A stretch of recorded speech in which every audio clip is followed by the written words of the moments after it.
Hey, it's good to see everyone here. I can't imagine how tired some of you all are. This is my third day, and I'm waking up tired. So some of you've been hanging in there a while. Yeah, it is, isn't it?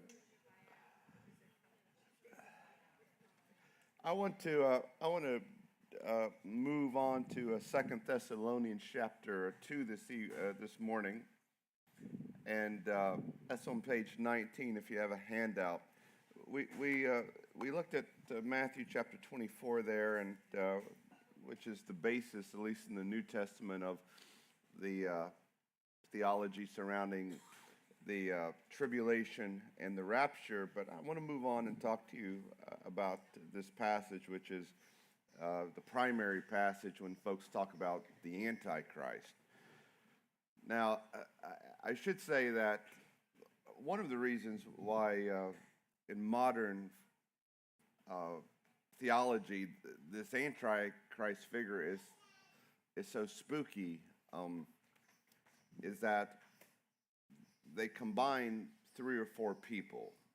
So when you look at premillennialism, they take the prince in the prophecy of 70 weeks in Daniel, and they take this figure in Second Thessalonians, and they take some of the John, the Antichrist, which is where the word comes from in the book of John, and then they go to Revelation and they pick up the beast, and they're taking four different images in Scripture and combining them together, and they're getting quite a ferocious person. But the primary passage is here in Second Thessalonians chapter 2. So let me begin reading here, and let's look at the first 12 verses, and then we'll try to piece together what is happening here. Verse 1, now, brethren, concerning the coming of our Lord Jesus Christ and then gathering together to him, we ask you not to be soon shaken in mind or troubled, either by spirit or by word or by letter, as if from us, as though the day of Christ has come or had come. Let no one deceive you by any means, for that day will not come unless the falling away comes first, and the man of sin is revealed, the son of perdition, who opposes and exalts himself above all that is called God or that is worship, so that he sits as God in the temple of God, showing himself that he is God. Do you not remember that when I was still with you, I told you these things? And now you know what is restraining, that he may be revealed in his own time. For the mystery of lawlessness is already at work. Only he who now restrains will do so until he is taken out of the way. And then the lawless one will be revealed, whom the Lord will consume with the breath of his mouth and destroy with the brightness of his coming. The coming of the lawless one is according to the working of Satan, with all power, signs, and lying wonders, and with all unrighteous deception among those who perish, because they did not receive the love of the truth, that they might be saved.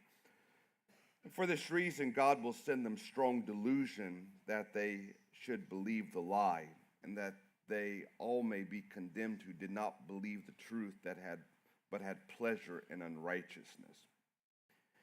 Now, this passage, again, is central in regards to describing this Antichrist figure. And so let's look at the characteristics or the flow of this passage, and we'll keep coming back to this for clarity's sake. Paul says that the Lord is coming back. Jesus is coming back. But before he comes back, there'll be, secondly, a man of sin who will appear. That's verse 3. And he'll sit in the temple of God, and he'll make himself, should be a small h there, by the way, over everything that is of God, and he'll leave the impression that he is God.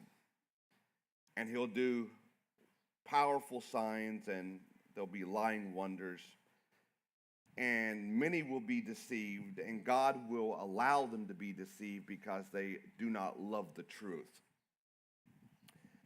But number 6, he has not appeared yet at the time of Paul's writing because something is preventing him from being revealed.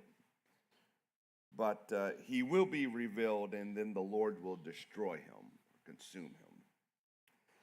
Now, to try to grab hold of this passage, one way to sort of try to get hold of this tiger is to settle on what temple is being talked about. Guys, there's going to be 3 different interpretations, and they're going to hinge on what temple do you think is being referenced. He's going to sit in the temple. If we can figure out what the temple is, the rest is going to unfold itself. So, first of all, there's the future temple crowd. Those who would say, Paul is speaking of a temple that has not been built. There's a temple that's standing when Paul is speaking. It's going to be destroyed by the Romans in 70 AD. At some future time, Paul could not have guessed at least 2,000 years later if it ever gets rebuilt. But Paul is referencing that temple, which is still 2 millennia away. Okay. And that's the future temple crowd. And many believe that that's what Paul is speaking of. They teach that in the future, temple will be rebuilt, and after this, a person will rise up, a political leader who will make the temple his headquarters and proclaim himself to be God or possess godlike power. And those who believe that that's what is being spoken of in Matthew chapter 24 about the abomination of desolation. And so if you think about that and look at how that would flow in this passage, again, the Lord is coming. For them, this refers to a third coming of Christ after the rapture. The rapture is the second coming. There will be a tribulation, and then Christ will come back a third time after 7 years. And so that's the coming that's being referenced here. And this man of sin will be a political leader who allies himself with the Jews, and he'll sit in the temple that has not yet been built, and he'll do many signs and wonders, and he'll deceive many people because people are not lovers of the truth. And something, he won't be revealed till something is removed. Number 6, he has not appeared at the time of the writing because something was preventing him from being revealed. And for them, they would say the thing that is preventing him from being revealed is the church. The church has to be taken out in a rapture for the Antichrist figure to be revealed. Christ will destroy him when he returns again after the 7-year tribulation in the Battle of Armageddon. So that's the future temple crowd. Now, there's another crowd, which is that who believe that the church is the temple being spoken of. And they would reference passages like 1 Corinthians chapter 3, 1 Peter chapter 2, Ephesians chapter 2, which talks about the church being the temple. And so if you take that paradigm and you put it into the passage of what's being spoken of, well, number 1, the Lord is coming. That refers to the second coming of Christ. And when he comes back, but before that time, I should say, there'll be a person that rises up, and he'll be in the church, and he'll be a leader in the church. And he'll sit in the church, and he'll claim divinity, or to at least claim to be a representative of God, or have all of God's power on his person. And he'll do signs and wonders, and he'll deceive many people. And he hasn't yet been revealed at the time of the writing because something's prevented him from being revealed. But when he is revealed, God will ultimately destroy him. Now, the view that the temple is the church is the dominant view of historical Protestantism. in the dominant view of the Church of God, historically. A lot of different views now in the Church of God, but historically, at least for the first 70 years of the Church of God, this was the dominant view. Here's a quote by Wikipedia. Don't know how much you can trust Wikipedia, but seems to be unbiased at this quote. In this quote, Wikipedia says the four most important traditions to emerge directly from the Reformation, that is the Protestant Reformation, were the Lutheran tradition, the Reformed or Calvinist or Presbyterian tradition, the Anabaptist tradition, and the Anglican tradition. Subsequent Protestant traditions generally trace their roots back to these initial four schools of the Reformation. It also led to the Catholic or Counter-Reformation within the Roman Catholic Church. Lutherans, Reformed, Anabaptists, Methodists all included references to the papacy as the Antichrist in their confessions of faith.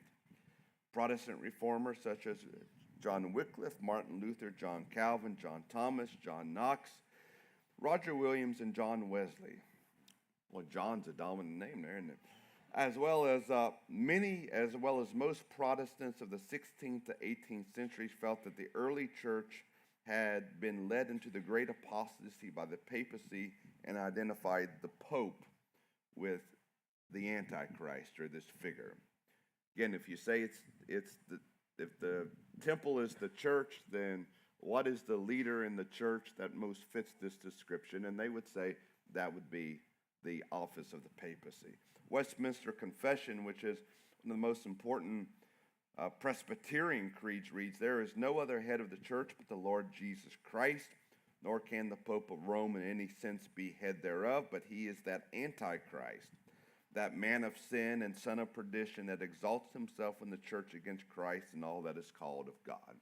Notice the reference there to what we just read. So you take that and you say, well, how does that fit in this passage? Well, again, number one, the Lord is coming, second coming of Christ. But before him comes the man of sin, which is the papacy, who sits in the temple of God and makes himself over everything that is of God, even leaving the impression that he is God. The NIV reads, "He will oppose and will exalt himself over everything that is called God and is worshiped."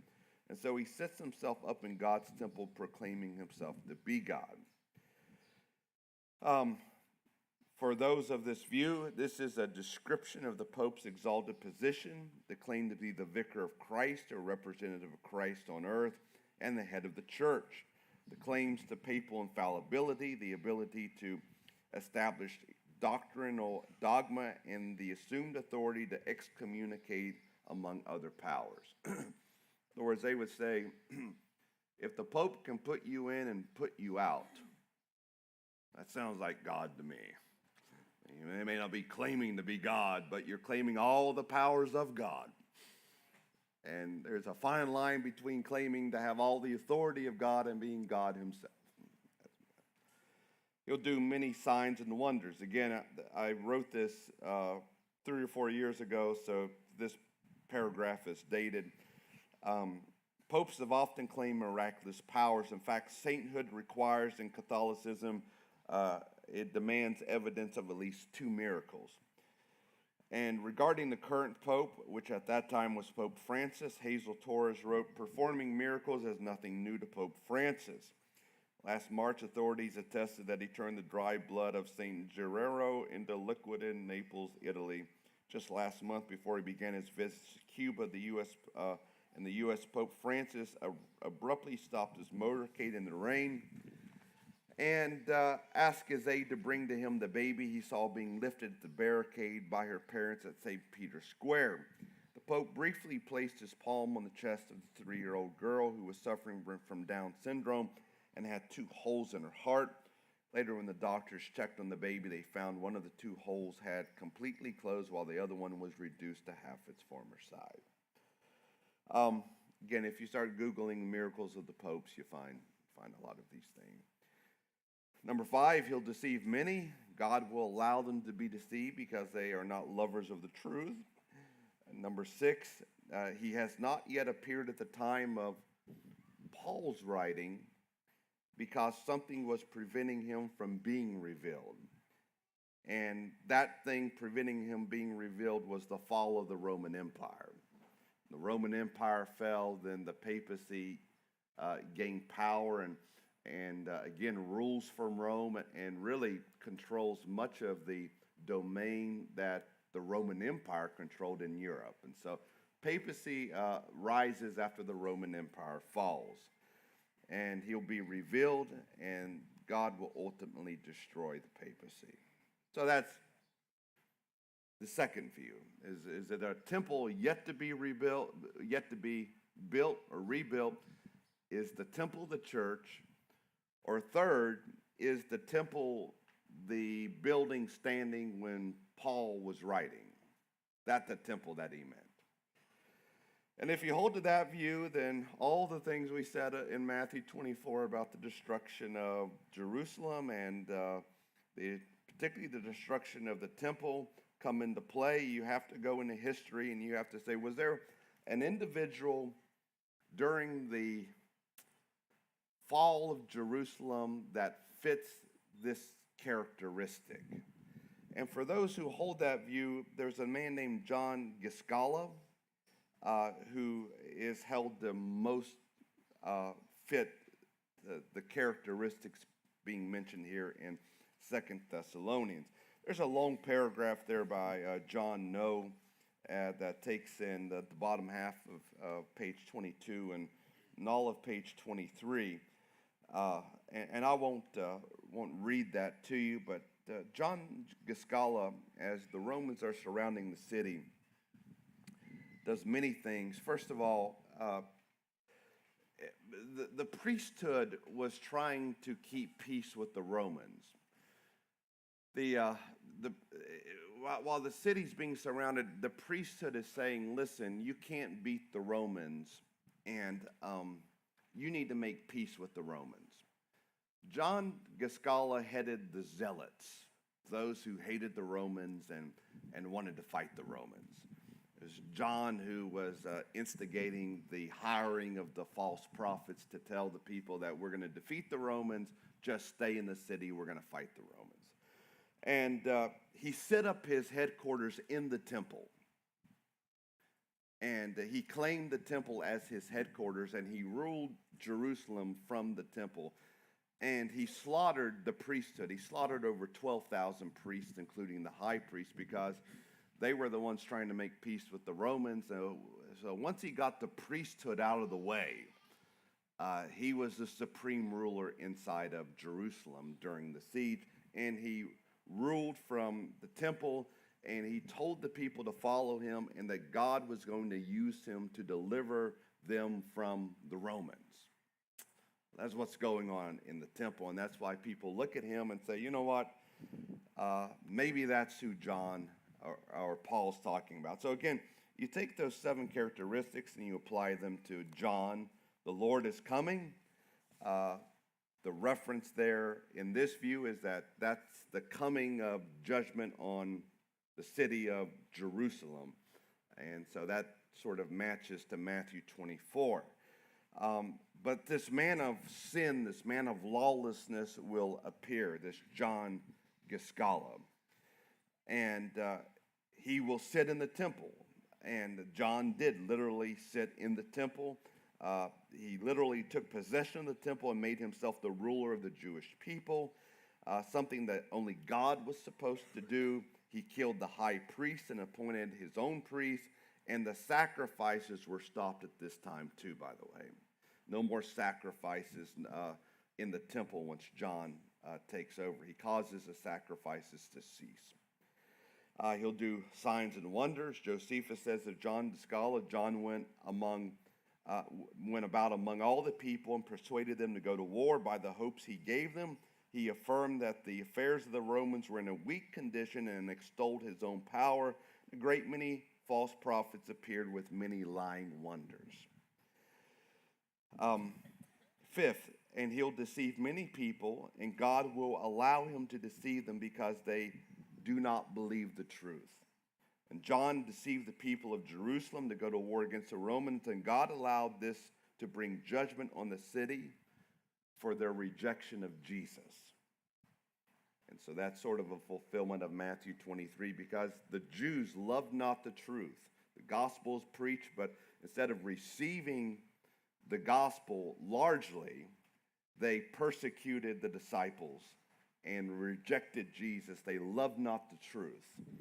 And so God is allowing this judgment to come on the Jewish nation because of their rejection of Jesus. Largely, not entirely. Remember, the church is built on the Jews. All 12 disciples are the Jews. It's built on Jesus, who was a Jew. But largely, as a nation, they rejected Jesus and did not love the truth. Number 6, he has not yet appeared at the time of John's writing because something was preventing him from being revealed. And that would have been the Jewish priesthood. Once the Jewish priesthood is slaughtered, now John is clearly revealed, once he has murdered the priesthood. But when he is revealed, shortly thereafter, the Lord will destroy him. Destroy doesn't necessarily mean death. John was taken captive and marched through the streets of Rome and died in a Roman prison. So yeah, there's 3 views, depending on what you think the temple is. Is it a future temple? Is the temple the church? Is the temple standing when John is writing? 3 views of the temple will lead you in 3 different directions. Now, reflecting on these positions, to the first, there are no direct passages in the Bible that prophesy the building of another temple. It is assumed by many that the temple will be rebuilt because of passages like this. But there isn't any direct prophecy that the temple will be rebuilt in the future. In fact, a prophecy the premillennials supplied to the millennium says the opposite. Revelation 21 says, "Now I saw a new heaven and new earth. The first heaven and first earth passed away. Also, there was no more sea. And then John saw the holy city, New Jerusalem, coming down out of heaven from God, prepared as a bride adorned for her church. But I saw no temple in it. The Lord God Almighty and the Lamb are its temple." And premillennialism has a lot of problems. I was listening to one premillennialist teach, and they say, well, the temple's got to be rebuilt for the Antichrist to be in it, but then it's got to be destroyed again because to fulfill that passage. So not only does it have to be rebuilt, it's got to be destroyed again. And those are all assumptions. It's all assumptions people are making. There aren't direct prophecies saying that. To the second position, the church is the temple being talked about. It was only after the fall of the Roman Empire that the Pope emerged with the power that he has now. And could that mystery be at work in Paul's day? Because Paul says this mystery is already at work. Perhaps that's true. Perhaps 1 Timothy 4:1 is referencing the rise of the papacy. That talks about now the Spirit expressly says that in latter times some will depart from the faith, giving heed to deceiving spirits and doctrines of demons, speaking lies and hypocrisy, having their own conscience seared with a hot iron, forbidding to marry, commanding to abstain from foods which God created to be received with thanksgiving by those who believe and know the truth. The ideal of forbidding to marry, some say, well, that's speaking of the rise of the papacy, how the priests and the nuns don't marry. The kickback is the Catholic Church doesn't command a lot of abstaining from foods. So is this the papacy? Who knows? Is Paul talking about something 300 years in the future? To the third position, there is a sense in which this view seems to fit the timeline better in some ways. After all, the emergence of Catholicism was still at least 200 years ahead. And it also seems to me that the vengefulness of God against those who did not believe did not receive and love the truth that they might be saved fits the Jewish nation in the first century better than those who followed the papacy. However, applying this significant prophecy to a Jewish leader that the vast majority of Christians have never heard of is probably a tough sell. I mean, how many of you have heard of John of Giscala? Yeah, he's an obscure guy in history. So that's that. Any questions about that? I don't know. I don't know if I'm being absolutely confusing or clear in any way. Personally, I'm sort of probably in Camp 3. I think it fits a little better, but the Church of God has historically been in Camp 2, and I would say this, that all of the characteristics that people give about a future Antichrist. If you say, describe this Antichrist to me, once they describe it, it's like, that fits the Pope perfectly. And everything you're talking about the Pope, because again, as I referenced in a sermon 2 or 3 nights ago, you also have the papacy instigating the death of at least 60 million believers. I mean, anything a future Antichrist could do, the Pope has already done. The papacy over 1,500 years has already done. So if the papacy is not this individual, it certainly looks like it. Whether or not you can argue that John is thinking about the papacy still to rise 300 years later, might be considered a weak point.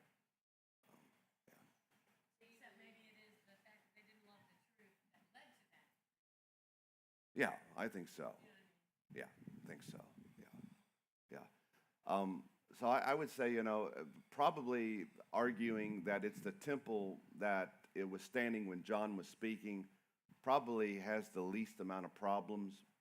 But again, the papacy fits the description pretty perfectly as well. So, yeah. So what says you, the Antichrist, spirit or man? You're talking about whether the Antichrist is a spirit or a man? Yeah. Well, you're getting to the next section right here. Well, how much time have we got? Oh, I got 12, 15 minutes. Let me go to page 26, which is the Antichrist language in John's letters. John speaks of the Antichrist 5 times in four of those times you see in 1 John, once in 2 John.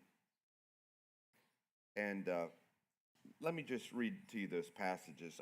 1 John chapter 2, 18 through 22. Little children, it is the last hour, and as you've heard that the big capitalized Antichrist is coming. By the way, if you say that there is a capital A Antichrist coming here, John's writing after the fall of Jerusalem. So if you say, well, John's talking about what Paul was talking about, then it can't be something that happened at Jerusalem. You got to say the temple is something other than the standing temple. Does that make sense? Yeah. Little children, it's the last hour, and as you've heard, the Antichrist is coming. Even now many Antichrists have come, by which we know that it is the last hour. They went out from us, but they were not of us. For if they had been of us, they would have continued with us. But they went out that they might be made manifest that none of them were of us. But you have an anointing from the Holy One, and you know all things. I've not written to you because you do not know the truth, but because you know it, and that no lie is of the truth. Who is a liar but he who denies that Jesus is the Christ? He is Antichrist who denies the Father and the Son. On 2 John chapter 4, but by this you know the Spirit of God. Every spirit that confesses that Jesus Christ has come in the flesh is of God, and every spirit that does not confess that Jesus Christ has come in the flesh is not of God. And this is the spirit of the Antichrist, which you have heard was coming and is now already in the world. 2 John verse 7, for many deceivers have gone out into the world who do not confess Jesus Christ as coming in the flesh. This is a deceiver and an Antichrist. Now, one of the questions you have here is John talking about the same thing Paul was talking about? I think they're talking about two different things, personally. I think the son of perdition and John's Antichrist are two different issues. I don't think they should be conflated. 5 characteristics here of these antichrists that John's talking about. First of all, there were many of them. Second of all, they were in existence in John's day. Third, they were in the process of already leaving the church. They've gone out from among us, showing that they were never of us to begin with. Fourth, they deny the Father and the Son. Fifth, they deny that Jesus came in the flesh. Question is that was there a group of people in the church that fit all of those characteristics at the writing of John? The answer is emphatically yes. The Gnostics fit this definition perfectly. The Gnostic means wisdom. And in the first century, there was a major issue with the Greeks trying to blend Greek philosophy with Christian doctrine. And those trying to blend the Greek philosophy with Christian doctrine are commonly called the Gnostics. And there were a lot of them. Jacob Neusner and Bruce Chilton write there at the end of page 26, when Christianity emerged during the 2nd century as a religion distinct from Judaism, other popular movements were also taking shape. Taken together, the members of those other groups at times greatly outnumbered the Christians.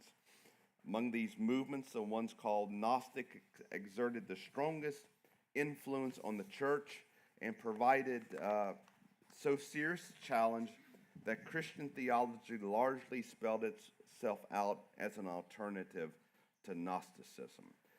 And I won't read Philip Schaeff's quote, it's a long one, but people point to Simon Magus and as a Gnostic, they point to Nicolaus, which was one of the 7 deacons chosen in Acts chapter 6 as early Gnostic leader.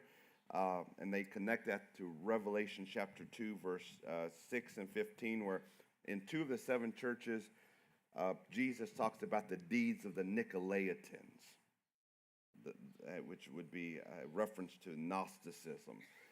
The Gnostics were a large group in the church, and in fact, the Bible is largely brought together in its present form because of the Gnostics. The Gnostics were also writing their own gospels.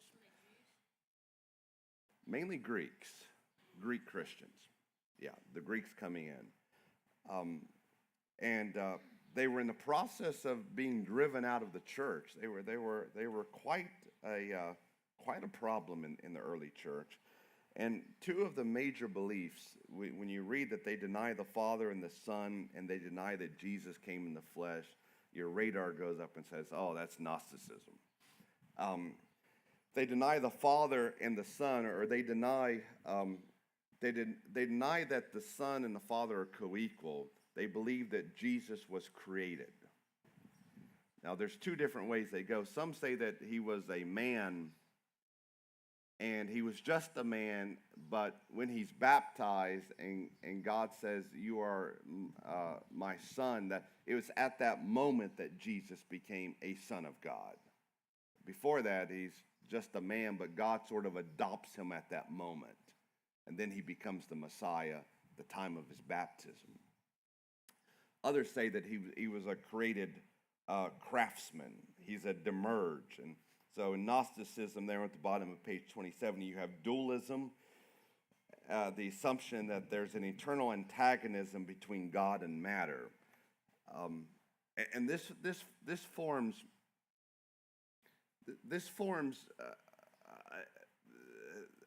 the context of a lot of New Testament passages. The Greeks in general believed that matter was unredeemable, that our body is so corrupt, it's unredeemable. And so, first of all, that means it doesn't matter what you do with your body. It's corrupt, it's going into the trash heap of history. Your body is nothing. So drug it, sex it, do whatever you want to with it. Doesn't matter what you do with your body.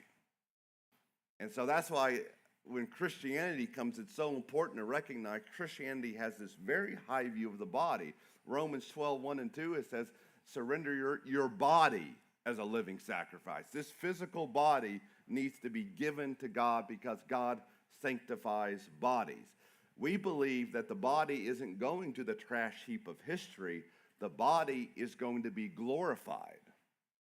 And that creates concerns for us for what we do in our body. What we don't know as believers is what part of this body will be in our future body. It'll be a glorified body, but Jesus, when he was resurrected, if we assume that is a glorified body, when Jesus is resurrected, his body is glorified. So he's passing through walls and he's having these powers that or this glorification that we will have. That body is what we'll have. Jesus is eating and drinking in that body. Jesus is passing through walls. Jesus is doing a lot of things that a normal body can't do. But amazingly, and I always point this out facetiously to my church, by the way, in his glorified body, he still has the nail piercings. Which means, I tell my people, you better be careful about your tattoos. We don't know what's going to be in the glorified body. You might have I love Bubba on your back for all of eternity. The Bible doesn't say whether there's tattoo removal shops in heaven, so we don't know on your glorified body. Well, we have a high view of the body. It's going to be glorified, and we ought to surrender our bodies as living sacrifices. That flies in the face of Greek thought, who says the body isn't anything. You can do whatever you want to with the body. The body doesn't matter. God doesn't care about the body. And by the way, some of that gets into the church today when we talk about the heart. God, receive Jesus into your heart. God cares about your heart. He cares about your body too. He doesn't say surrender your heart as a living sacrifice. He says surrender your body. And body can mean more than body. It can't mean less than body. And so, again, a lot of those passages in the Bible that are talking about this issue are aimed at the Gnostics. A lot of that. But again, they because of that, almost missed my point. They denied Jesus came in the flesh. The body is irredeemable. It's corrupt. If God is sinless, he could never have inhabited a human body which is beyond corruption, which is beyond corrupt. So they would say, the people who saw Jesus, they saw what looked like a human body, but it could not have been a human body. Because a holy God could not have inhabited a corrupt human body. Hence, they denied Jesus came in the flesh. And they believed that he was created. So that was a major problem in the church. And that was what I just mentioned was Docetism, which was point 3 at the top of page 28.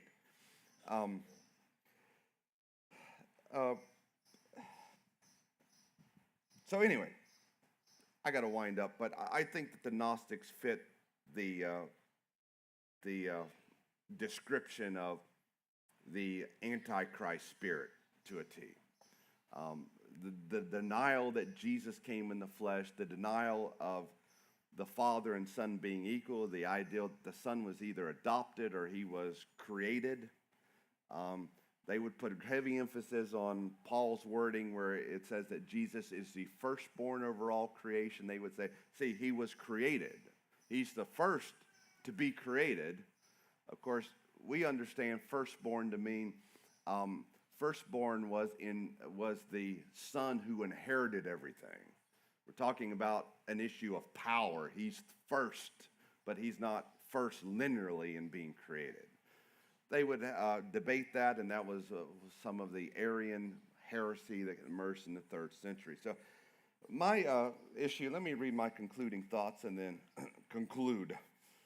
The issue related to the Antichrist in the letters of John seems to me to be disconnected from Paul's man of sin in 2 Thessalonians 2.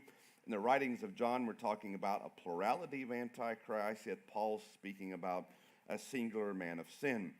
The writings of John were speaking about a philosophical, doctrinal movement that started within the church but was in the process of leaving the church. Yet Paul's man of sin is entrenched firmly within the temple of God. The Antichrist in John's writings attack the ideal that a human can be God, but Paul's man of sin shows himself that he is God. These disparities are not minor and seem to point in two different directions, to a heretical movement that attacks the personhood of Jesus and to a person who attacks the people of God. I think those differences, we'll say we're talking about, for me, we're talking about two different things there. And again, so I don't think you can take the Antichrist figure, which many do, and apply it to the man of sin in 2 Thessalonians. Hey, tomorrow, for those of you who are still here, I want to talk about what's to come. If the Great Tribulation has already happened and that there isn't a secret rapture and there isn't an Antichrist coming, then what is coming? I want to talk to you about what the Church of God believes are the things that are yet to come before we're all in heaven together. All right.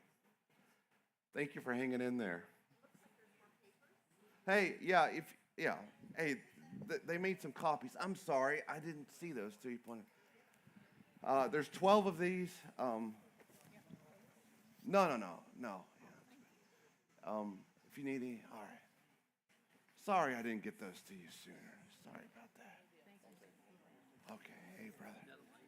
Yes. All right, here you go.